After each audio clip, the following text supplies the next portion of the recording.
नमस्कार दोस्तों, आज पौष मास का 11वां दिन है और आज हम सुनेंगे भगवान शिव की एक परम मनोहर कथा, जिसमें बताया गया है कि कैसे कैलाशवासी परम योगी शिव विवाह के लिए तैयार हो गए।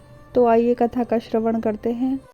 नारद जी बोले, हे ब्रह्मा जी, शंकर जी की कृपा से आप सब कुछ जानते हैं, अतएव अब आप मुझे यह सुनाइए कि जो महेशान कैलाशवासी और परम जितेंद्रिय थे, जिनकी विष्णु आदि सभी देवता पूजा करते थे, जो सत्पुरुषों की गति, निर्विकार, महाप्रभु और योगी थे, वही तप करती हुई मंगल स्वरूप एक परम श्रेष्ठ स्त्री के साथ विवाह कर गृहस्थ कैसे हो गए।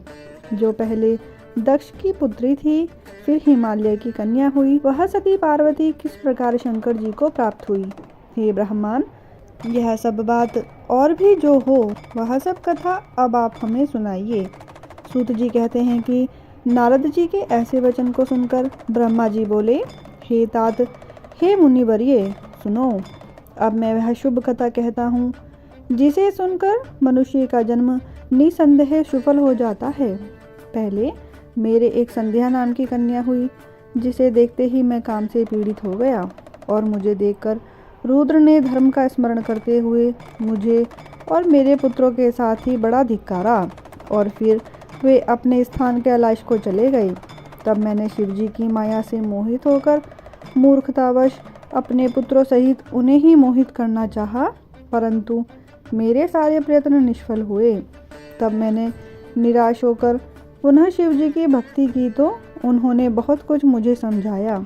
मैंने तो ईर्ष्या छोड़ दी, परंतु हट नहीं छोड़ा और पुनः रुद्र को मोहित करने के लिए शक्ति का सेवन किया और अपने पुत्र दक्ष से असिकनी वीरनी नामक कन्या से सती को उत्पन्न कराया। वह दक्ष सुता उमा होकर कठिन तप कर रुद्र की स्त्री हुई। तब वे रुद्र स्वतंत्र होकर भी संतान उत्पन्न करने की इच्छा से रूप धारण कर मोहित हुए और रमण करने लगे। रुद्र से गृहस्थ आश्रम में आकर सुख से कितने ही समय व्यतीत हो चले।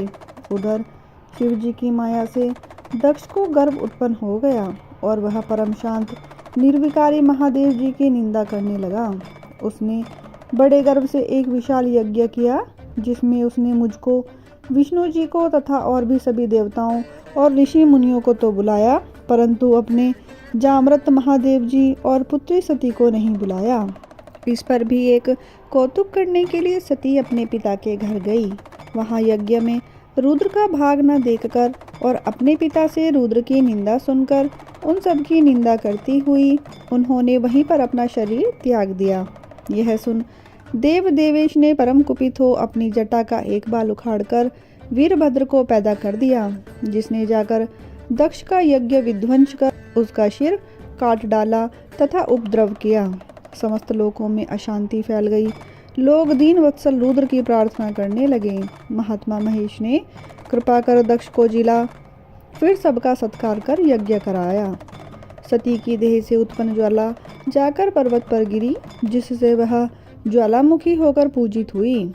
आज भी जिसके दर्शन से सब कामनाएं सिद्ध होती हैं, फिर वही हिमालय की पुत्री हुई, जिनका नाम पार्वती पड़ा। पार्वती जी ने कठिन तपस्या द्वारा शंभु जी को प्राप्त किया। हे मुनीश्वरों, अब आप लोगों ने जो पूछा वह मैंने बताया। जो मनुष्य इस कथा को सुनेगा वह सब पापों से छूट जाएगा, इसमें संदेह नहीं है। सूत जी बोले, हे नैमिषारण्य के वासियों, ब्रह्मा जी की ऐसी वाणी को सुनकर मुनिवर्य नारद जी फिर पापनाशिनी कथा पूछने लगे। नारद जी ने कहा कि हे ब्रह्मा जी, आपके मुख कमल से तो शिव जी की आनंददायक कथा सुनते हुए मैं तृप्त नहीं होता हूँ। हे विश्व के रचयिता, मैं दिव्य सती शिव जी का चरित्र फिर से सुनना चाहता हूँ। सती की उत्पत्ति कैसे हुई, महादेव जी का मन स्त्री करने में कैसे हो गया, दक्ष कोप में सती ने कैसे शरीर त्यागा और हिमालय की पुत्री पार्वती कैसे हो गई, उनका उग्र तप, विवाद, कामनाश आदि कथाएं विस्तार पूर्वक मुझे सुनाइए। ब्रह्मा जी ने कहा, हे मुनि, अब पार्वती और शिव का अत्यंत पवित्र और गुहा से भी अधिक गुप्त परम पावन और दिव्य यश सुनो। पहले शिवजी निर्गुण, निर्विकल्प, रूप रहित, शक्ति रहित, चिन्ह मात्र, सत असत से परे, शिव स्वरूप, निर्विकारी और परात्पर दिव्य रूप से एक ही थे। फिर उमा के साथ सगुण और शक्तिमान प्रभु हो गए, जिनके बाएं अंग से विष्णु और दक्षिण अंग से ब्रह्मा उत्पन्न हुए। तभी से सृष्टिकर्ता ब्रह्मा, पालनकर्ता विष्णु और लयकर्ता रुद्र हुए, और तभी से सदाशिव के 3 रूप हो गए। अब मैं इन तीनों का आराधक हो गया। इनकी आराधना से मैं सुरासुर सहित मनुष्य आदि की सृष्टि करने लगा। मैंने ही सब प्रजापतियों को बनाया। मैं सभी प्रकार से उन्नत था। फिर मैंने मरीचि, अत्रि, पुलह, पुलस्त्य, अंगिरा, क्रतु, वशिष्ठ, नारद, दक्ष और भृगु को बनाया, और जब इन्हें उत्पन्न कर चुका तब मुझे कुछ माया का मोह आ गया, और तत्क्षण मेरी बाहों के बीच से संध्या नामक एक कन्या उत्पन्न हो गई, जिसको देखते ही मैं उठ पड़ा, और मेरे पुत्र दक्ष और मरीच ने भी हृदय में शौच किया। तब मुझ ब्रह्मा के चिंतित होते ही तत्क्षण एक सुंदर और अद्भुत रूप वाला प्राणी, काले बालों से युक्त, श्याम गज के समान, स्थूल काय वाला और नीला सुंदर वस्त्र पहने, कांता की तरह कटाक्षों को घुमाता हुआ आविर्भूत हो गया। उसकी श्वास से सुगंधी निकल रही थी और वह परम श्रृंगारित था। तब ऐसे पुत्र को प्रकट हुआ देखकर मेरे अन्य पुत्रों में बड़ी उत्सुकता आई और उनमें विकारी भाव का संचार हो गया। उनका हृदय अधीर हो गया। उसी समय दक्षिण प्रकट हुए उस पुत्र ने मुझको सिर झुकाकर प्रणाम करते हुए कहा कि हे ब्राह्मण, मुझे क्या आज्ञा है? मुझे उसमें लगाइए जिसके करने से मेरा आदर होवे। ब्रह्मा जी ने कहा, तुम सनातनी सृष्टि उत्पन्न करो। मैं वासुदेव और सभी तुम्हारे वश में हैं। आज से तुम्हारा नाम पुष्प बाण होगा।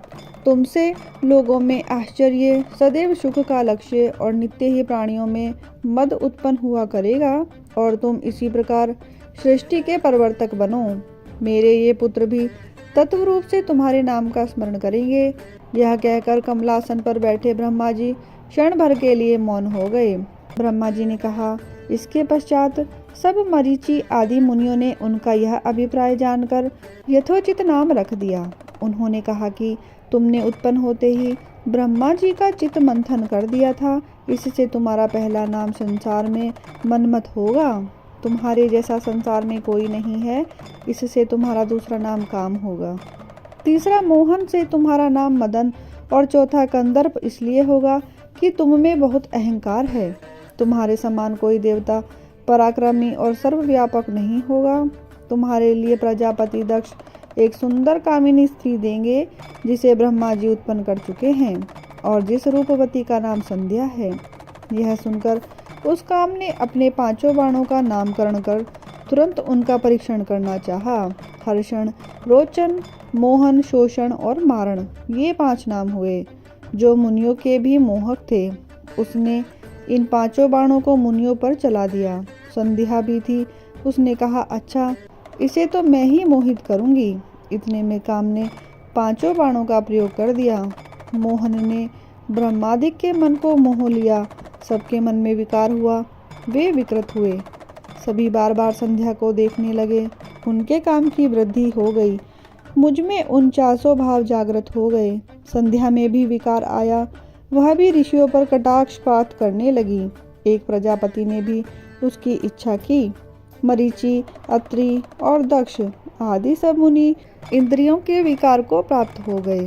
तब मुझे और सब मुनियों तथा संध्या को देखकर काम को अपने कर्म में विश्वास हुआ।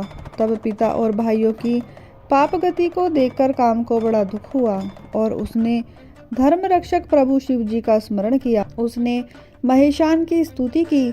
मैं ब्रह्मा भी वहीं उपस्थित हुआ। तब मुझे देखकर आकाश स्थित शिव जी हंसने लगे और मुझे लज्जित करते हुए बोले, हे ब्राह्मण, तुम्हें पुत्री को देखकर काम कैसे प्रकट हो गया? यह तो वेद मार्ग से चलने वालों को उचित नहीं है। विद्वान जन माता, बहन और भाई की स्त्री तथा कन्या को भूल कर भी कुदृष्टि से ना देखें। फिर वेद तो तुम्हारे मुख में ही विराजमान है, जिसे काम मात्र से तुमने कैसे भुला दिया? फिर वे सर्वदा सूर्य दर्शन करने वाले दक्ष, मरीचि आदि एकांत योगियों का चित्त स्त्री को देखकर कैसे मलिन हो गया। हाँ, जिसके चित्त को स्त्रियां हरण कर लेती हैं, उनके साथ शास्त्र संगति कैसे की जा सकती है।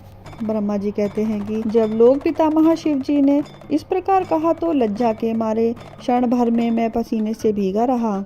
मेरा विकार हट गया, परंतु मेरे शरीर से जो पसीना गिरा उससे पितृगणों की उत्पत्ति हो गई। 64,000 अग्निश्वता पितृगण उत्पन्न हुए, 86,000 बहिर्षद पितर हुए, और जो दक्ष के शरीर से पसीना गिरा था उससे सर्वगुण संपन्न एक कन्या उत्पन्न हुई, जो मुनियों के मन को मोहने वाली थी और जिसका लोक विख्यात नाम रति हुआ।